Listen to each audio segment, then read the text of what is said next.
Ang mapagpalang araw po sa bawat isa. Ako po ay nananampalataya ang tayong lahat ay nasa mabuting kalagayan sa panahon na ito. Patuloy ho tayo sa pag-aaral ng salita ng Diyos sa Book of Revelation. Chapter 10 na po tayo. Nais ko pong basahin sa inyo. Ang anghel at ang maliit na kasulatan. Pagkaraan nito, nakita ko ang isa pang makapangyarihang anghel na bumababa mula sa langit. Siya'y nababalot ng ulap at may bahaghari sa kanyang ulunan.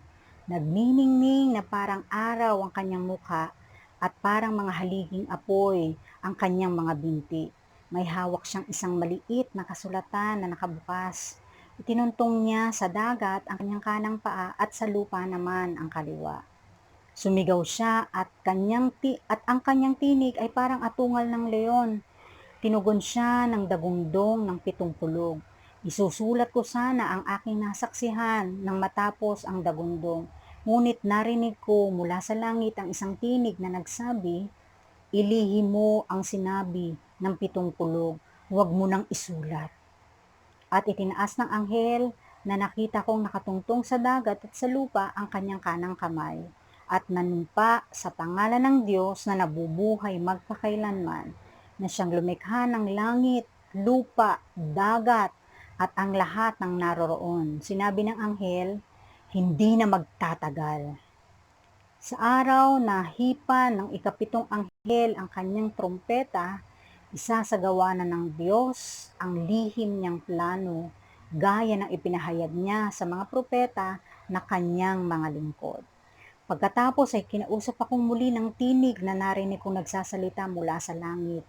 Lumapit ka sa anghel na nakatungtong sa dagat at sa lupa at kunin mo ang hawak niyang kasulatan na nakabukas. Nilapitan ko nga ang anghel at hiningi ang kasulatan. Sinabi niya sa akin, kunin mo ito at kainin, mapait yan sa sikmura. Ngunit sa iyong panlasay kasing tamis ng pulot pukyutan. Inabot ko nga at kinain ang maliit na kasulatan. Matamis nga iyon, parang pulot pukyutan sa bibig. Ngunit nang malunok ko na'y pumait ang aking sikmura. At sinabi nila sa akin, kailangang ipahayag mong muli ang mga ipinasasabi ng Diyos tungkol sa mga tao, bansa, wika at mga hari. Pagpalain po ang pagkakabasa at ang pag-aaral natin ng buhay at makapangyarihang salita ng Diyos. Tayo ngayon ay nasa ikapitong trumpeta na. Mula po dun sa chapter 8, 9, ito po yung karugtong nung tinatawag na 7 trumpet. At dito, sabi ganon ay nakita ni Juan ang isang makapangyarihang anghel na bumababa mula sa langit na nababalot ng ulap at may bahaghari sa kanyang ulunan.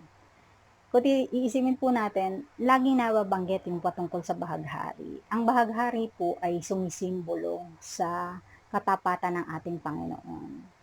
Nire-remind niya tayo ng kanyang covenant sa bawat isa sa atin, sa bawat mananampalataya na pinangakuan ng Diyos. Kaya naman, ito po ay isa pang paalala sa bawat isa sa atin tungkol sa mangyayari at sasapitin. Dito sa verse 7, sa araw ng hipa ng ikapitong anghel ang kanyang trompeta, isasagawa na ng Diyos ang lihim niyang plano. Gaya ng pinahayag niya sa mga propeta na kanyang mga lingkod. Kung babasahin po natin ang Biblia, pag-aaralan natin, napakarami ng pinadala ng ating Panginoon. Iba't ibang propeta upang ipahayag ang kanyang salita.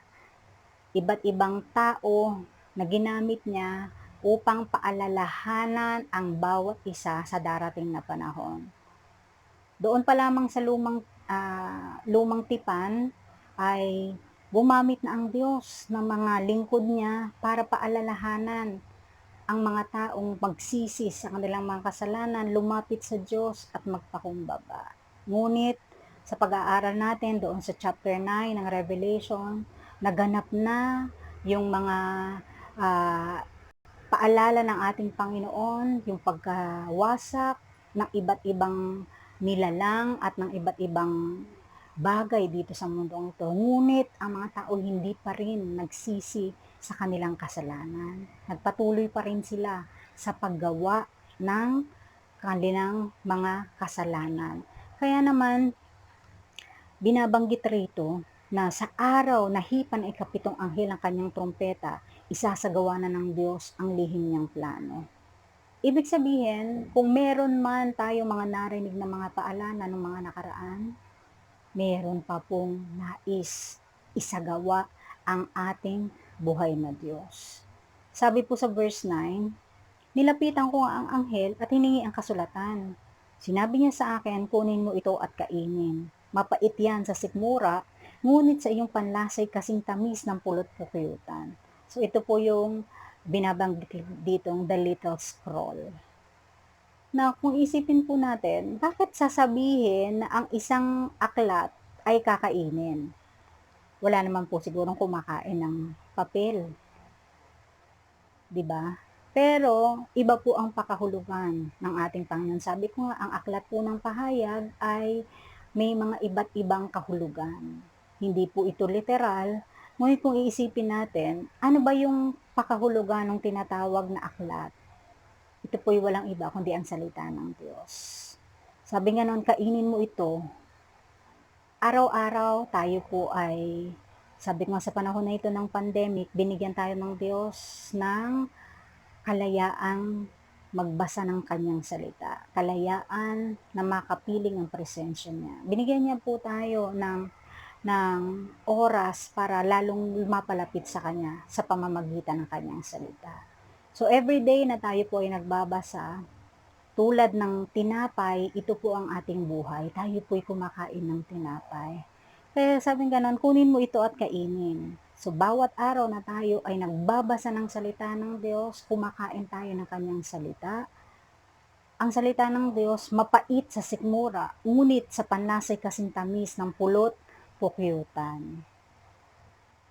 Masarap magbasa ng salita ng Diyos, lalo na kung ang titingnan natin ay ang mga pangako niya.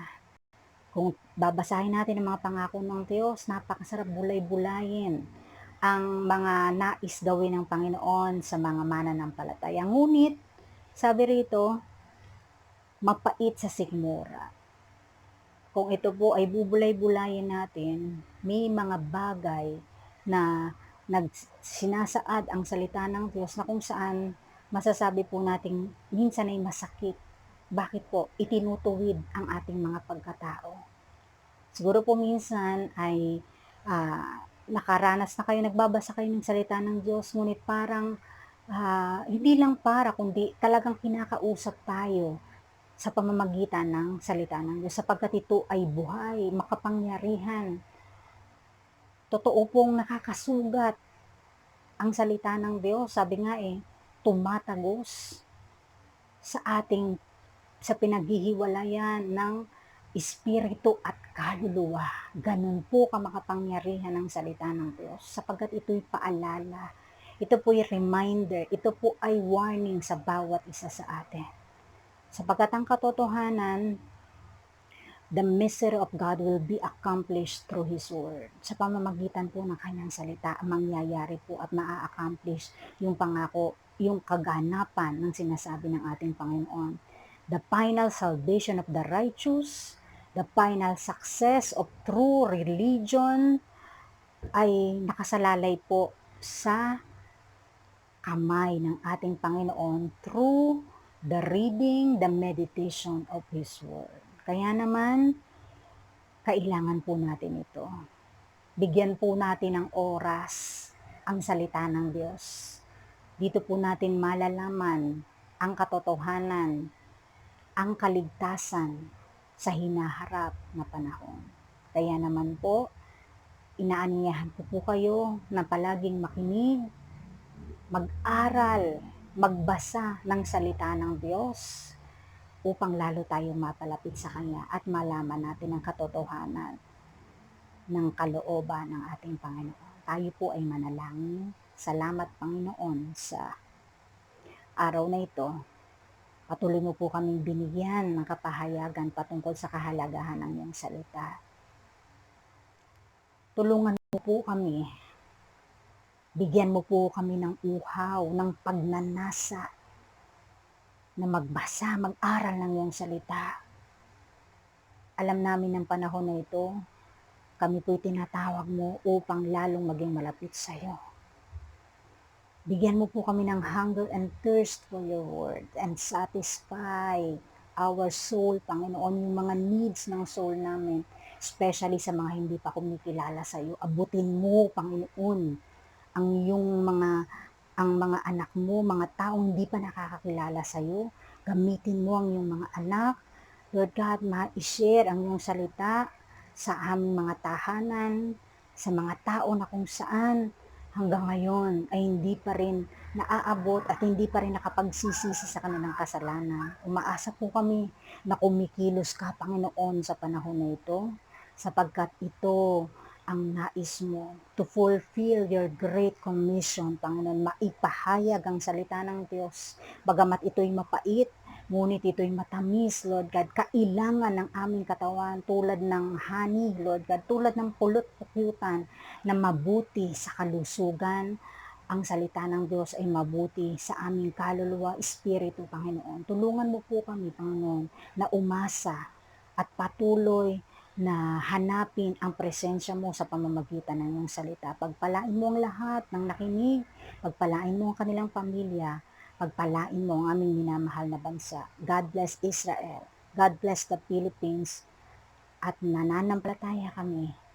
Patuloy, Ama, ang katagumpayan ay nasa aming kamay sapagkat ikaw ay matagumpay na Diyos. Pinupuri ka namin at maingat namin binabalik sa iyo ang lahat ng pasasalamat, kaluwalhatian at karangalan sa pangalan ng aming Panginoong Jesus. Amen and amen. Maraming pong salamat.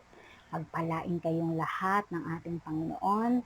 Sa Diyos ang papuri at kaluwalhatian.